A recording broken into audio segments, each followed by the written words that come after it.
everyone. Today we're going to talk about how to be a successful Toastmaster of the day. And we'll begin by talking about what is a Toastmaster of the day. Being the Toastmasters is one of the best roles that you can take because as a Toastmaster, you can dramatically improve your organization skills, your time management skills, as well as your public speaking skills. Now, as the Toastmasters, you will have control of the whole meeting, meaning that you will be the host of the day. And your job is to make it as fun and interesting as possible.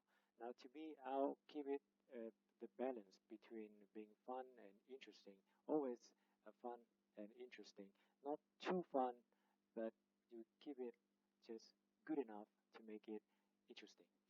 Now, as you can see that because this role is so important, a member will not be assigned this role until that person is familiar with the club and its procedures. Otherwise, you will make a lot of mistakes as being the Toastmaster of the day. And those mistakes can be introducing the wrong agenda, um, forgetting to introduce something important, or maybe just the transition is not so good. So you have to be familiar with the club and the procedure in order to become a good Toastmaster of the day. For every role, it is important to prepare before you go to the meeting, and this is especially important for the Toastmaster of the day. Now, what do you need to prepare before the meeting? First of all, you have to know what the theme of the meeting is.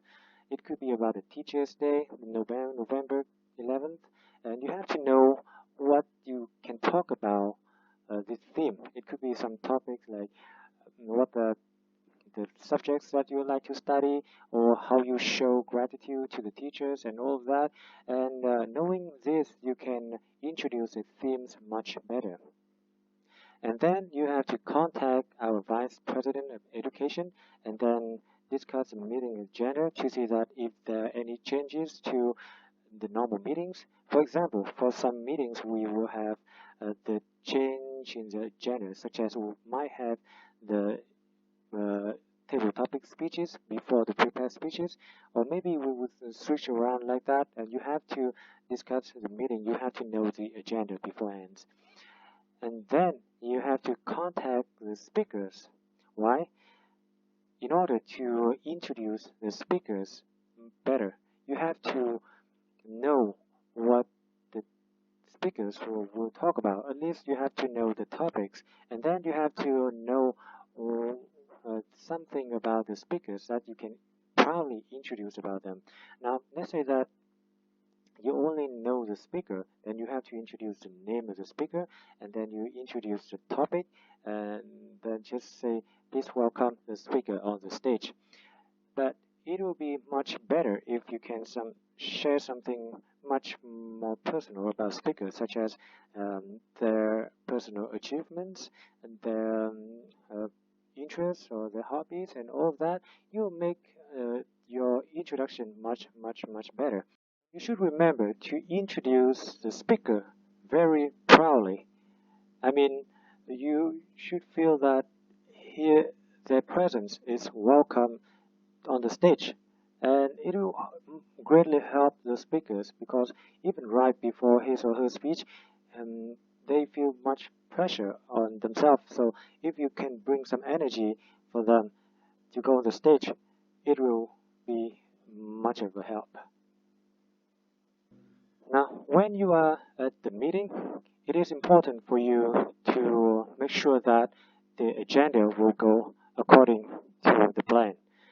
Now, there are the few occasions when there will be last minute changes, but so you have to make sure that all the roles will be filled and everything will go smoothly.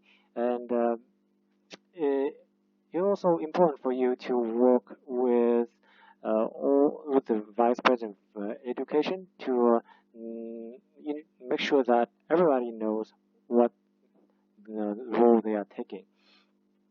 Also, during the meeting, you should sit in the front of the room, and it will be much easier for you to move on to the stage and then shake hand with the speakers and then go back to your seat at the front. It will save you a lot of time to do that.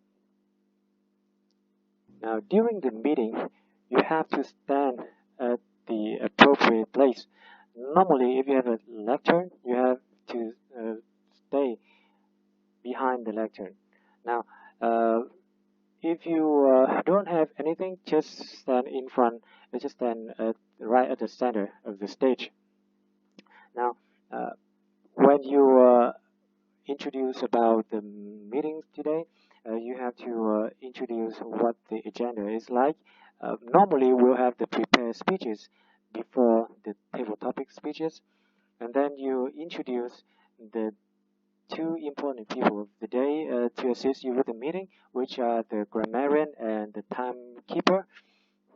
And when you are ready to introduce the speakers, remember that you are the person who will lead the applause. I mean, always lead the applause because in many occasions people are not sure that if they should give the speaker the applause or not. So you can just take the lead and then give the applause. Now, uh, after the every sessions, the table topic session and the prepared speeches sessions, and you have to remind people that they need to vote for the best speaker or the best evaluator. Um, and then after each session, you have to request for the timer report, and this timer report will have the audience know and remember the name of the speakers, and then they can vote more easily. Now, finally, when you usually at the end, you have to uh, introduce about the awards, including the Best Speaker Award, Best Table Topic Speaker Award, and then the Best Evaluator Awards. And you introduce the president on the stage. Remember to shake hands, and not only with the president, but also with all the speakers. Remember to shake hand when you welcome them on the stage, and then when you welcome them off the stage. Just remember to shake their hands.